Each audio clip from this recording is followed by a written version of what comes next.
Hi everybody, Chris Titley here and welcome to Scoreboard. This episode is powered by Swyftx, Australia's top-rated crypto exchange and proudly homegrown. Just like many of the athletes and business leaders we feature on Scoreboard.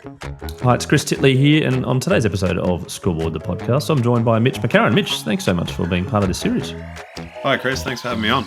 Mitch, we're sitting here on the 4th of August 2025. 2025 has been a big year for you. I'm curious to know how your Monday's been and how would you describe your year so far?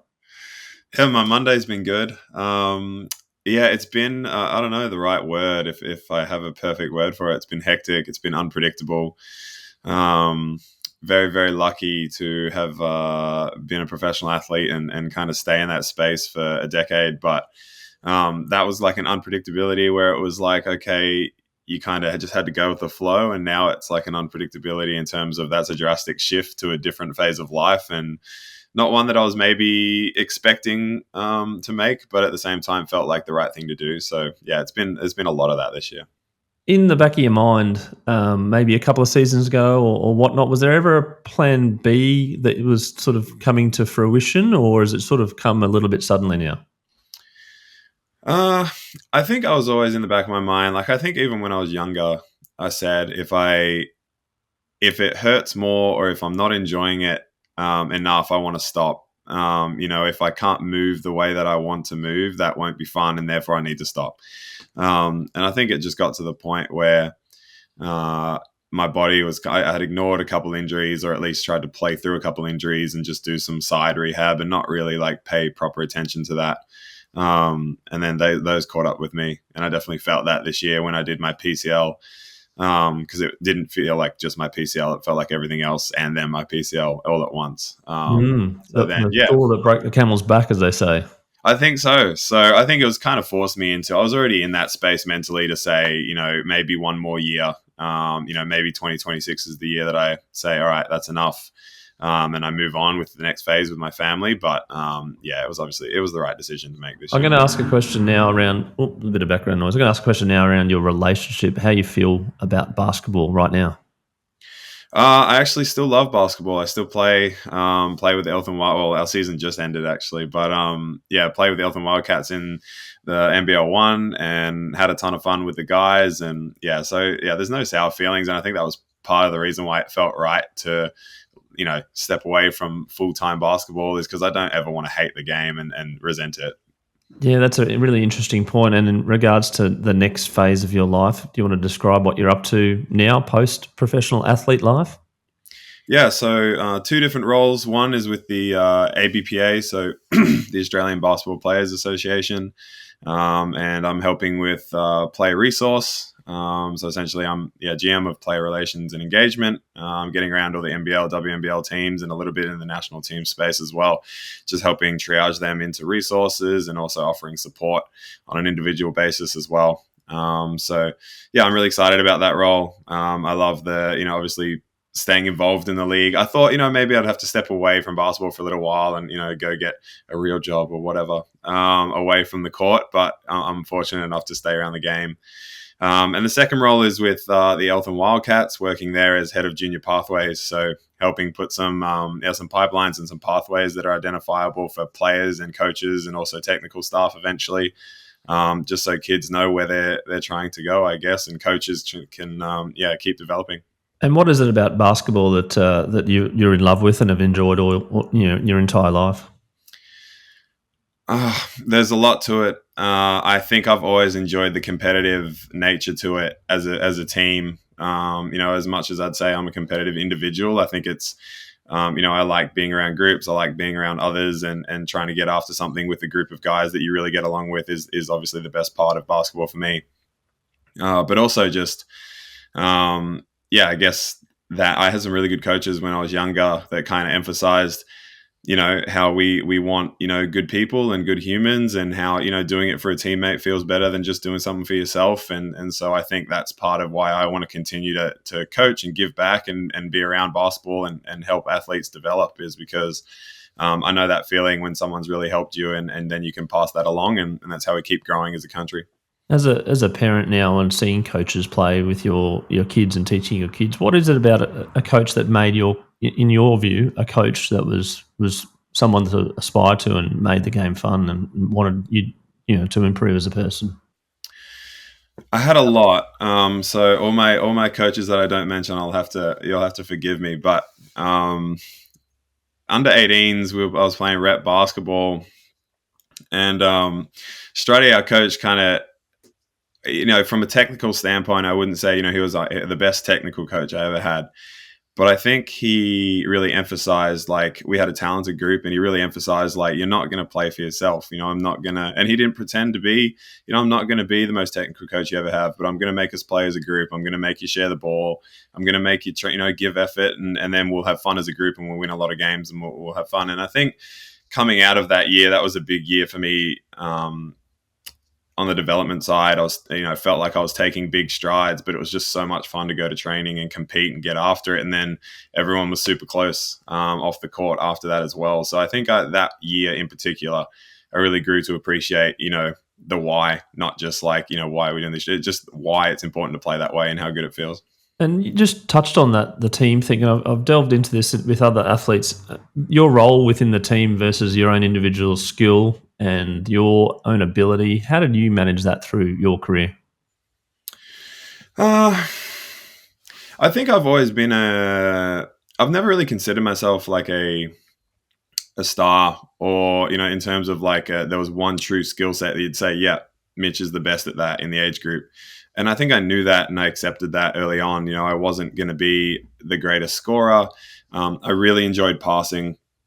And it's not that I couldn't score. I just really enjoyed passing. Like, I love the feeling of like throwing a good kick ahead or throwing, a no-look pass or something. Even when I was younger, I just really enjoyed that about the game. And for me, I'd probably rather have 10 assists than 30 points. It's just more fun to me as an individual. So from that standpoint, I kind of knew that about myself, which helped. And it might have in one way held me back in terms of some coaches when they look at you and they go, oh yeah, but he can't shoot threes at this age and other kids can, and et cetera, et cetera. But then I found as I went to college that kind of skill set and understanding of how can I be of value. And my college coach was a huge part of that as well, in just making sure I have value in all facets of the game. If you're not going to be a specialist, then you have to be able to not have any major weaknesses, I suppose, or at least that's the goal. So coming out of college, it was just like, how can I, can I be the team's best defender? Can I be the team's best passer? Can I be the best organizer? Am I the best teammate? All these little things add up, and just find a way to add value was kind of the biggest goal of mine, I guess. Mate, yeah, touched on going to college, and not going to college here in Australia, but going to college in the US, the powerhouse of basketball globally, broadly speaking. How was the college experience playing basketball over there? A ton of fun. It wasn't easy. It definitely wasn't easy. Our coaching staff really made us work. And I'm appreciative for it, because I think that kind of set the bar so high that from then on it was, I don't want to say easy, but in terms of like, conditioning sessions or whatever, as a pro, you've been through it. You've really gone through it in that college phase. And so also just being away from home, like that was a big leap for me. I went to the AIS for 1 year, but it wasn't the same. I'm still in the same country and I'm still relatively close. And then I go to college and it's like you are a world away. And that was really enjoyable for me to control my own schedule and manage, when I do homework and when I eat and when I do all of that. So I enjoyed that independence, but at the same time, it's a big leap for anyone moving overseas. Absolutely, mate. And you've been professional here in the NBL now, sort of circa 9 years, 8 years, 9 years, etc. But during that time, I reckon the last decade, I don't know if it's just me or not, but basketball's exploded at a grassroots level in terms of the participation rates, the shortage of courts, the change of the NBL, all this sort of stuff. There's like tick, tick, tick, tick, tick. How are you finding Australian basketball now, and some views on that, and where do you see the future? Obviously, also being part of the Players Association as well. Yeah, it's we need more courts. For anyone that's listening and can help with that, we need more courts, which is a great problem to have. Kids want to play basketball. There's more exposure. I guess it's, part of to the accessibility that you can watch international basketball, the NBA. Everyone's got phones and tablets, et cetera, that they can watch that on. But I think it's awesome. I mean, the amount of people that I can strike up a conversation with and know something about basketball, I agree, in 10, 20 years or whatever it's been. Like, it just seems like every second person I know knows something about basketball. which is awesome. And I get to see it at Eltham. It's a big junior club, and we get to see just how many kids just love the game and just want more. I just want to play more basketball. So that's really exciting for us. And I think, as a country, we've done pretty well. Obviously, our women have been good for a long time. Our men have been competitive and been trying to reach that medal podium. And then suddenly we get one, and now it's like, can we do one better? Can we keep growing? And, I think for our country, we are heading in the right direction, and that's exciting. Yeah, no, absolutely. And there's some, I suppose, some characteristics around basketball which parents love, which is reasonably quick. It's indoors, one thing as well. And then there's also participation from each player. Like in particular instances in other sports, you may not participate in the game because of a whitewash or whatever it might be, or you might be in a position where you just don't touch the ball. Yep. But in basketball, it's pretty hard to hide, right?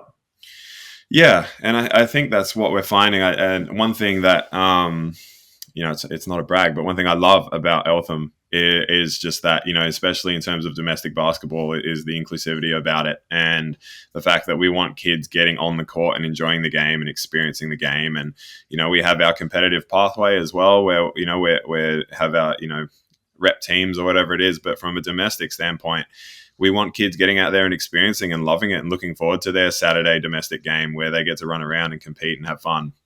So I've definitely seen a lot more of that. And it's just like, to me, someone would be preaching to the choir. I think basketball is the best sport in the world. But, I think people are starting to see that there is that benefit where you've got a roof over your head. It doesn't matter what the weather is, as long as it's not too hot. And you can run around and have fun with your friends and get some court time, and everyone gets involved and everyone gets a touch eventually. So, yeah. Yeah, mate, that's brilliant. And in regards to your role at the Players Association, we talk about mental health, we talk about other things off the field, etc. How important is that to you? And what did you do during your career that not just practice physically, but also some of the traits that you've learned through it all, but also practice, I suppose, on a daily basis to make sure that things are right up here? Yeah, I think it's one of the biggest things was balance that you found, and it's really easy as a professional athlete, I think, to just stay locked into your world as an athlete. And sometimes where we forget is that we are, and it sounds stupid, but it is. You forget, like, I'm a human, and professional sport is my job. Often we mix those two identities together, and we say I am just a basketball player, football player, cricket player, etc. And you forget, and then suddenly that game that didn't go your way changes your entire week, and, you're down about it. And it's really hard to move on from those things if you're not identifying with things outside of your job, which, you would encourage everyone else around, if you worked in an office or a tradesman or whatever, to have hobbies outside of work. And it's no different for professional athletes. So I think that's a big one, is just helping athletes understand that there are resources that we can connect you with. There's work experience, or mental health, etc., career building, career planning, all kinds of options, just to have a different energy to say, look, basketball's not going great this week. I might put in a couple more hours into this space. And that might help me reset and get back on track basketball-wise. In terms of switching off, did you have the opportunity, were you a switcher offer, completely no basketball? I've heard wild theories and practices from athletes, people that have months off, completely zero, people that go, no, it's my life and I'll do it 24/7 and I don't care. What about you? I really struggled to switch off. It was hard, I think, because basketball was also my number one hobby. When it became my job, it was like, okay, my hobby and my job are the same thing. And that was part of the battle. It was like, I want to, as soon as the game finished, win or lose, I want to go home and watch it. And if we had a really good win, I'm probably up till early hours in the morning because I can't switch off. And we had a bad loss, I'm up till early hours because I can't switch off. And so it's like, when am I actually like recovering properly? And when am I, kids help change that, obviously, because you just have to put so much more focus into them, and you have to wake up early next morning and move on, and they don't care, whether you won, lost, whatever. So I think from that perspective, it was helpful as I got older to kind of find other energies to put things into. Did you watch yourself and your team play the full game, or did you just watch the clips? Did you watch the highlights? Did you watch you for 2 minutes? What did you watch? Full games. I liked watching full games, and I think that was like a bad thing because then I'm watching, I'm sitting there for an hour and a half. But at 1 a.m. But at the same time, that was for me a way to, compress everything that happened and get an opinion on, that's how I felt at the time. Was that rational? Was that justified? And yep, okay, I can go to sleep now. Or I can accept that was a bad game and I just saw it again, so I can move on now. But yeah, I wouldn't say it was the best coping mechanism. No, it's fascinating because I watched the Brisbane Lions play Collingwood on the weekend, and they beat Collingwood away for the first time in 11 years at the MCG. And then Lockie Neal got asked the question about how did you pick yourself up from Gold Coast last week where you lost by 60? And he said, we just had a pathetic performance, but we didn't watch the tape. We just moved on and we just wanted to focus on this weekend. And I can't explain last week. It was a really kind of fascinating mantra to say, moving on, I can't explain it, just happens. And that happens in sport. I'm curious to know how you would gauge with something like that, where you've had a massive loss or a bad loss, but then you're going, well, this next week, let's pick yourself up. Yeah, I think it's definitely, obviously, you have to gauge the maturity of your group. You probably need an experienced group to do that for the most part, who can understand what went wrong. I mean, I can't speak for them, obviously, but, I've been a part of groups where you go, we're not going to watch that tape because we're just going to talk about what was not okay. It might be effort areas, and we shouldn't have to sit there and watch video to talk about, this isn't us, and we can identify that's not us. So we'll get back to being us now, and that'll fix that problem.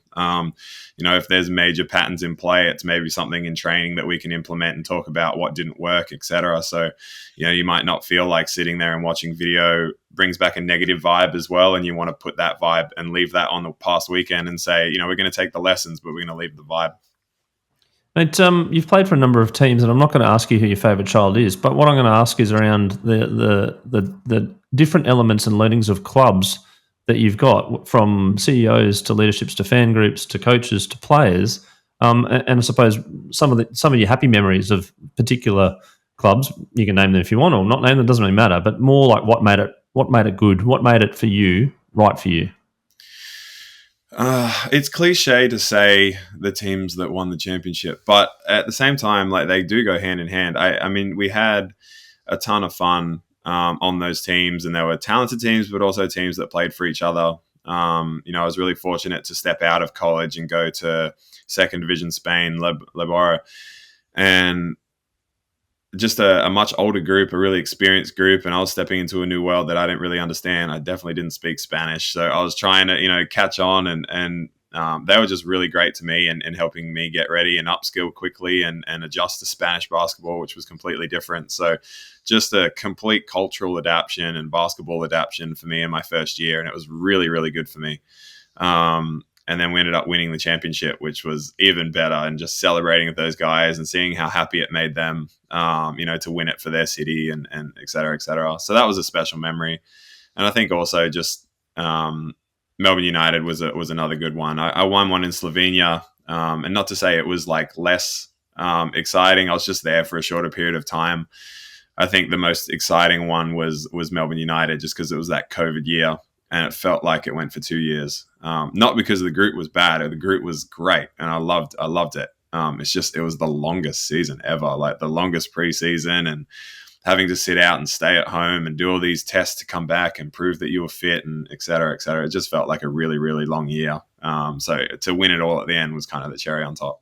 As you're going through your basketball career, did you set goals personally and then have the team involved with that, or was it always personal, or was there no goal setting at all? Yeah, I found that I tried to be super, super realistic and maybe, I guess, underestimate, now that I can speak in hindsight. My first goal was just to get a college scholarship. I was at the AIS, and it's not a boohoo story. It's just a lot of my teammates at the AIS were getting college offers and getting letters every day, and I wasn't getting anything. And I remember sitting there and, I was like, it'd be so cool if I could, I probably can't afford to pay for college. So it would be so cool if I could get a college scholarship, and then I can go play over there for 4 years and come out, and we'll see what happens. I don't know that if I'm going to play professionally or not, but, at least I've got that. And then I can, be a PE teacher or something. I don't know. And then I get the college scholarship offer, 1 month really before I go for preseason. And I find that, as I started to kind of kick goals, I was like having to reset the bar, I guess, which is really probably not traditional. You really want your big goal that you're chasing, and then you have some realistic goals to tick along the way. Whereas my big goal kept getting moved because I just didn't maybe believe at the time that was achievable. And suddenly I'm sitting here after, all these incredible experiences. So I think along the way, that big goal kept moving. Oh, I just signed a professional contract. Like, I didn't ever think I would do that. And I'm back in the NBL, the league I used to go watch, the Bullets run around in. I thought, how incredible to play in front of the people of Brisbane. Just all of these things just kept getting kicked off. So, yeah, I was very lucky. Were you, when you were growing up watching basketball, were you fascinated by it all? And did you think, that's something I'd love to be a part of? I was around it a lot. My family's a basketball family, so I was going to be around it, I think, inevitably. But yeah, I definitely was, I used to go watch the Bullets games, and fortunately they were really good as well. So, I had a good time going to those, and I think just growing up around, Basketball Queensland clinics and events, and just, I was just trying to get into everything I possibly could. I just loved it. I couldn't get enough of it. So yeah, I think I don't want to say obviously it was an advantage, it was, but at the same time, anything basketball I could put my hand up and we could afford, I did it. Mate, I was with you there. I had multiple birthday parties out at Boondall Entertainment Centre for the Bullets. We had Malcolm Watts on recently. It was a little trip down memory lane. I'm curious to know who your favourite Bullets were growing up. I guess that championship team Joey Wright coached, that year was really, really fun to go watch.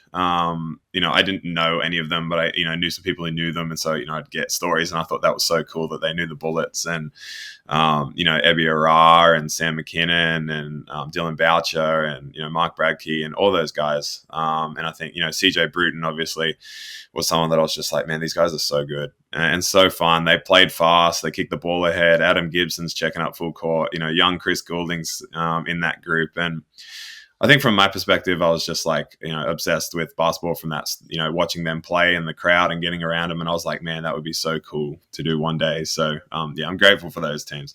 Mate, absolutely. I'm an era behind you with Logan Sibley, Andre Moore, Shane Heal, Derek Rucker. Yeah. The list goes on. Yeah. Mate, I'm also curious to know, as you got through your career, the view of leadership in your mind, was it always pretty early that you thought that you could be a leader, and did you study it, or was it did it happen organically?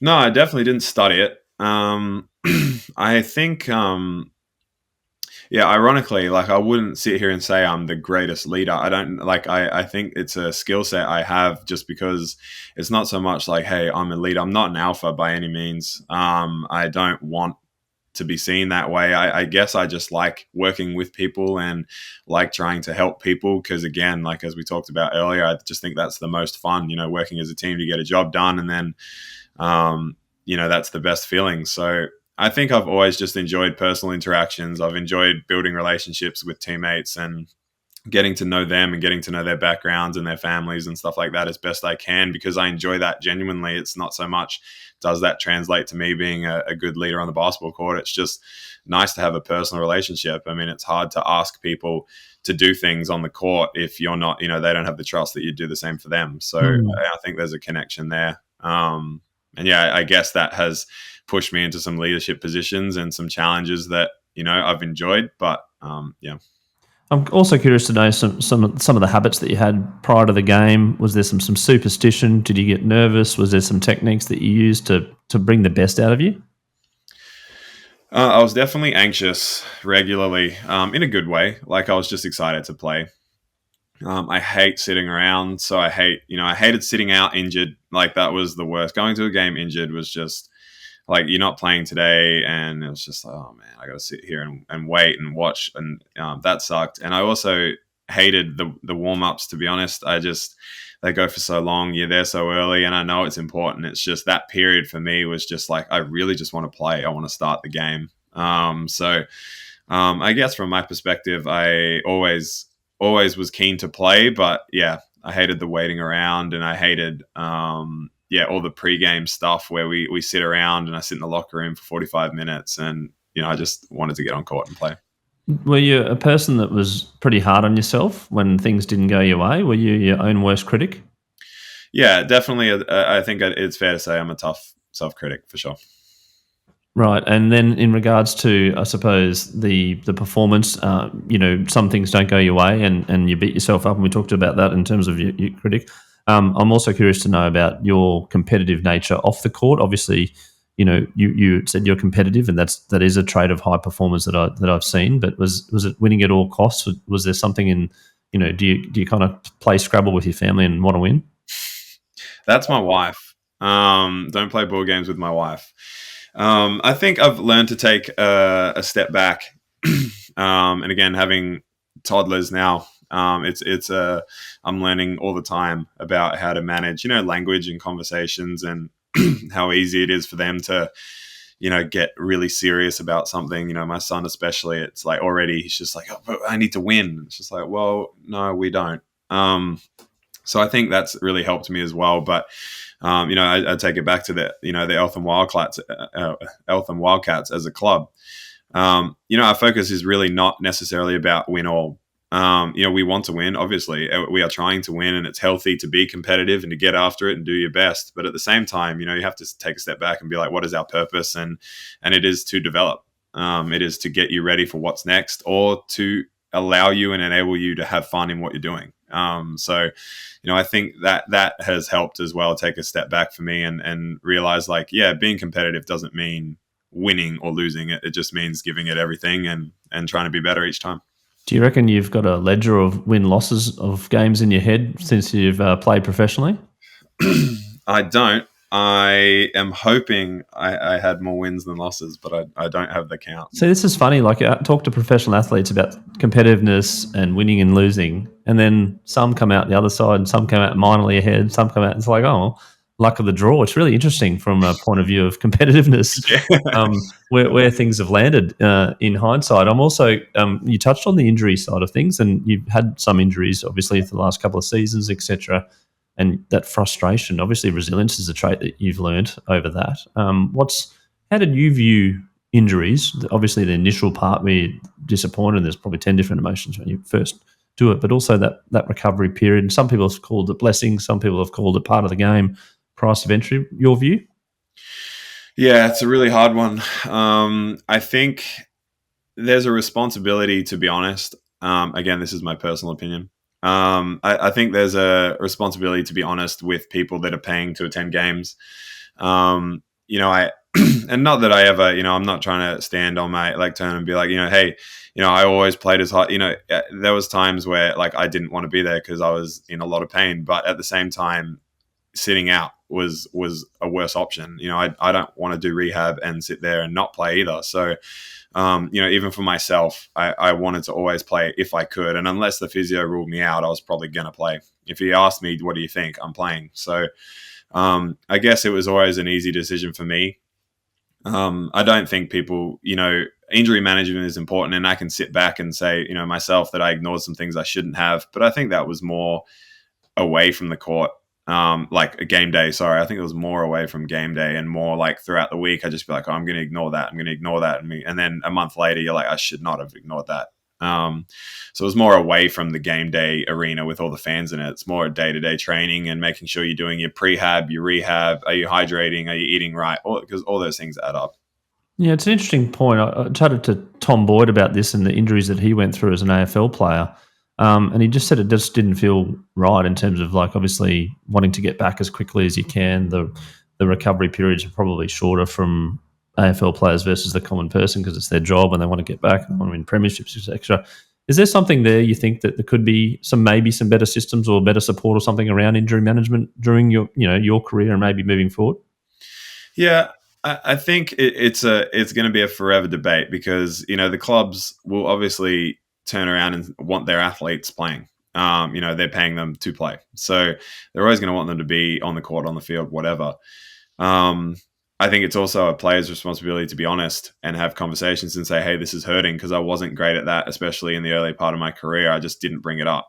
They'd be like, oh, how are you? I'd be like, oh, good. Yeah, I wasn't. But, like, I should have told them that. Honesty. Maybe, honesty's hard at that because It's your profession, right? And your identity and whatnot, yeah? Right. And you just, like, the fear is that they find something and then they tell you to sit out. And, I know it comes from a good place, but, it will only get worse. And, I think it's an interesting point about, it just didn't feel right. Like, that's where I got to as well. It's like, I know what you're saying it should feel like, and I know what you're saying, yeah, but this doesn't mimic. And you eventually learn you have to listen to your body and communicate that properly. So I think it's a really important balance. It's an honest conversation, and you just hope that the club has the best plans for the athlete as well. Yeah, and you've also touched a little bit about having children, and then perspectives changed a little bit in life. Was that part of your decision, I suppose, to retire?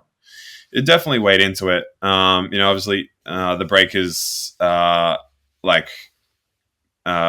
parted ways, however you want to word that. So for me, it was kind of like, well, what are we doing now? We've kind of got some options and some choices.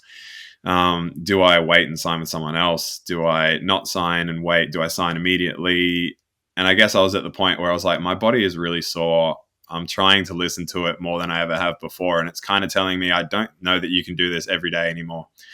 And again, I leaned back to, before I really started playing professionally. And I said, if it's at that point, it's probably time to call time. So I think I just listened and I just thought, like, again, 2 trainings a week and 1 game on a weekend, I can manage that in a bigger off season. But every day, if I can't train every day, I don't want to be the guy that's sitting out all week just so I can play the game. I'm not that MVP for the team. So there's no point doing that. And how would you like to be remembered now through your career as Mitch McCarron? When people say Mitch McCarron, they say,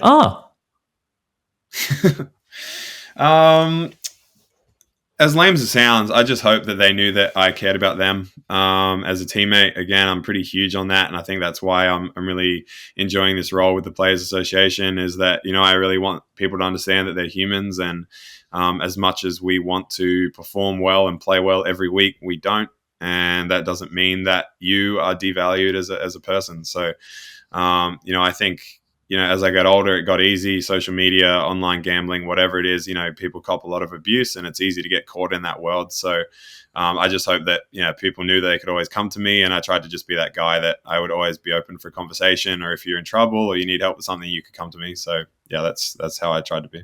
You just touched on online gambling. It's the first time I've heard that in all my podcasts about potential abuse. Is it something that you experienced through your life where someone may have bet on you or something and you've lost money and therefore they abuse you? Definitely lost some people money. Wow. So yeah, I mean, I think every athlete at this point has, and even in the NBL, it's been a growing space. I mean, it's what comes with the territory, I suppose, is that, with the growing popularity of the sport, people are more invested and people jump online and put money on the game. So unfortunately, yeah, there's been some pretty derogatory messages. From an individual point of view or from your team? Both. Yeah, unfortunately, I received some messages. My wife received messages. It's pretty nasty. That's definitely crossing the line. We talked to Christine Finnegan at the Jack Jumpers about it, and she, about feedback now. Obviously, it's pretty easy to give feedback from a social media point of view. How have you handled the social media generation the last 10 years as a professional player? Plus, I suppose, in terms of how do I, whatever. Yeah, I think it's been, again, another, conversation about, my kids and the future and the dangers of social media, I suppose, and trying to educate them on what it should be for and what it's not for. I always looked at social media as a fun way to communicate with friends all over the place. Having moved overseas and lived in different countries, I had friends everywhere. It wasn't always easy to text. So you jump on social media and you can always get them. So I always had socials, but at the same time, I never really took it too seriously. Like, it was just a way, I'd do trivia or whatever, just a fun way to communicate with people. But I never really, read through all the comments and got upset about that or got moved one way or, both ways. I mean, because I think it's also easy to, you have a really good game, everyone jumps on and says, hey, man, you killed it. And it's really easy to, get lifted the other way and think, oh, everyone loves me. And then suddenly you have a bad game and you're just getting pure abuse. And so you start to move with that pendulum as well. I think Jamal Crawford spoke about it a little bit, about never too high, never too low. And you just stay in the middle, know who you are, and don't move too far this way and that way. And what people are saying at some point is irrelevant, not in a disrespectful way. It's just like, they're fans and they care about the game and they care about the results. But, you have to rock back up the next week and try and win. So you can't also sway with them. You have to stay here.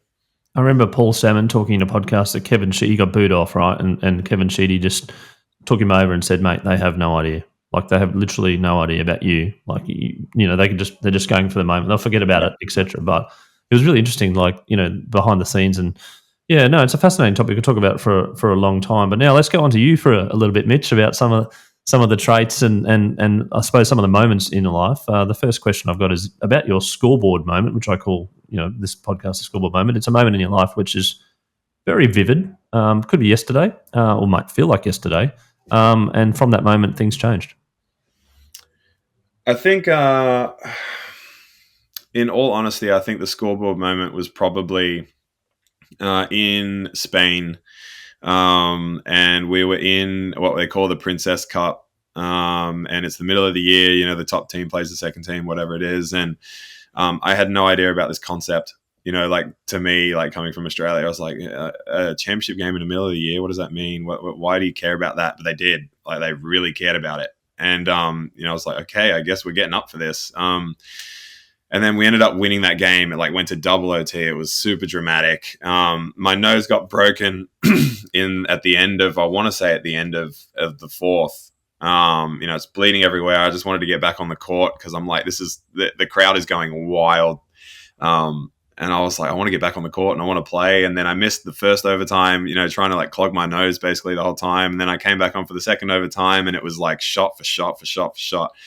And we ended up winning and just celebrating. I think from that moment, that just cemented how cool, again, doing something with a group of guys you get along with is really, really special. And the connections that you made from that group, I suppose, do you still text them? Are you still friends on Facebook and all that sort of stuff? Yeah. We still reach out from time to time. And I think just looking back, you see photos and videos. The fan base constantly posts every year about, hey, this is the date we won this. And you get a reminder every year. And it's, it was a really special moment. And for me, it was just in my first year as a pro, I was just like, man, how lucky am I to be That's doing awesome. That's awesome. And did the stories get bigger and bolder? They did. Yeah. 25 feet away. Yeah. Also, we've got a sponsor on Scoreboard, and that's Swyftx, and they've got over 1.1 million users across Australia and New Zealand. They're Australia's top-rated crypto platform, and as part of that sponsorship, we do a little segment called the Bucket List, and that is a sporting event that you'd love to attend that you have not attended, and part of their new campaign is Where Can Crypto Take You? I'm interested to know, Mitch, your bucket list sporting event. I've got two. I have never been. I lived in Spain and never went to a professional soccer game, which is really poor. But I also think I've never seen the Australian cricket team play live. I've never seen it. And I love cricket. So it's kind of crazy to sit here and say I've been to I feel like every other level, and I've been to a lot of different leagues and the Big Bash and whatever, but I've never seen the Australian cricket team play live. So I'm hoping now that I have a little bit more of a predictable schedule, I can do that. There you go. Where could crypto take you? It could take you to the MCG on Boxing Day this year or the Ashes. And what an Ashes series it's going to be. We're having this monumental series at the moment between England and India, which has come down to the fifth test and the fifth day coming up tomorrow, actually. So this podcast won't age well with the result, but it's 25 days of pure test cricket there. And then they come over here to play us, which I can't wait for. Just on the cricket thing, Mitch, are you a T20 or are you a test match person? I am more than happy to set up on the couch and watch a test match. Yeah, I think I'm in that boat too. I love the T20 and it's doing fabulous things, but nothing beats a bit of summer. Agreed. Test cricket. And Mitch, we've got a new segment. It's called The Passport Stamp, and it's powered by our newest sponsor, SportsFX. When sport takes you overseas, it's not just the culture that changes, it's the currency too. That's where SportsFX comes in. They help athletes, agents, and clubs manage the financial side of global sport, whether it's contracts, prize money, or everyday expenses. With over $1 billion transferred and trusted by the PFA and RLPA, SportsFX helps you protect what you earn wherever sport may take you. Don't just move money, protect it. Now, Mitch, to the question, what's your favourite overseas destination that sport has taken you? It's really hard to pick one, actually, because everywhere is so different. I touched on how Spain was culturally super different for me and the food was different. And it was just like a wow moment constantly. I felt like every week it was just like a wow, this is new and I love it. But then I think Slovenia was really, really fun. I think that's probably the one that I was just like, this is, again, really different. I arrived to, like snow and I get into Ljubljana and it's such a beautiful city and the river's running through and there's these old castles and it's just everything you need to do is within the country, whatever it is, skiing, hiking, go in the caves, there's the beach. So, just an incredibly beautiful country and a lot of beautiful people that really helped me settle as well. And they speak English really, really well, which helped me because I speak very, very, very little of the language. Mate, and then your all-time favourite sporting moment. I reckon there's a couple there already from you individually that we've already rattled off. But in terms of not yourself, what's your favourite all-time sporting moment? I think looking back, it's probably one that doesn't involve the team that I was on. Was probably maybe the Bullets winning that championship. I don't know why I felt really connected to them. I just I guess as a young fan that was obsessed with basketball, and I was like, these guys score so much and they score so often, they were just fun to watch and they got after it. They played full court defense, chest to chest, like I said. And it was like, man, these guys really play hard and they're fun. So seeing them win at the end of the day was really cool. And I think that's probably one that I'll never forget. Just, not being around, but being a part of that journey as a fan. And in regards to meeting some of those people, and are they your mates now? And how did you go with the sort of first interactions with them? And they might say, "Hi, I'm Sam," and you're kind of like, "Yeah, I know who you are," sort of thing. It's a funny relationship sometimes because you go from being purely a fan and you just want to show them photos or whatever. You're like, hey, here's me as a kid with you. It's like you don't want to be a fanboy, but you want to be like, hey, I used to love watching you play. And now it's like maybe they're your coach. Obviously, CJ coached me in Adelaide, and I've worked with Dylan Boucher. I played with Dylan Boucher in the New Zealand NBL as well, and worked with Mark Bradkey in the Boomers program as well. So it's like you start to make all these connections, and I got to play with Chris Golding, who was a really young guy at the time and was really exciting. Everyone was like, "Oh, this guy's going to be a star," and look what's happened. So it's cool to have those connections as a young fan and then eventually a player. No, absolutely. I've got a verbal approval of Leroy Loggins coming on the podcast soon. Nice. Awesome. And I've got my photo with him when I was 8 years old. That's great. I'll be like, "Hi, Leroy." It's like, it's funny how things change with perspective and with age. And final question around identity for you moving forward, Mitch McCarron, the basketballer versus no longer the basketballer, but the person. How are you going to deal with that? And what do you want to be remembered by, I suppose, in the next coming years and the next journey of your life? I think I just want to, again, just try and help wherever I can. I think that's obviously the reason why as a culture that we can't lose that as an Australian culture in the sporting world, as much as we want to win and we want to be competitive and we want to be the best in the world. And I love that about us, but that doesn't happen without everyone giving up their time and helping the younger generations grow and get better. And then that generation helps the next generation. So, I just want to be a part of that. It's not one person, it's not 10 people, it's everybody all over the country trying to help the next generation. And in regards to being a parent now, what's some advice that as your kids grow older and start playing sport, what sort of parent are you going to be? Not a super involved one. Obviously, I don't want to give too much advice because I've only been a parent for 4 years now. But at the same time, I think it's important to take a step back and understand that a kid is doing it because they love it. And whether they win or lose and how they feel about that might actually be predicated by your reaction and your language. They won't sit around and mope about a loss all weekend if you're not. So helping them to understand that, while we're young and while we're developing, that mistakes happen and we don't get to win all the time, and that builds resilience and that's part of the journey. Mate, sure is, and mistakes happen all the time. We're human beings and there's ups and downs every single day. Mitch McCarron, thank you so much for being on Scoreboard, the podcast, to share your journey as a professional basketball player on and off the court and now into the next phase of your life with the different roles that you're in. I wish you all the best, and I do congratulate you on your career and the person that you've become through sport and through basketball, and looking forward to following the progress and catching up. Thank you very much, Chris. Thanks for having me on.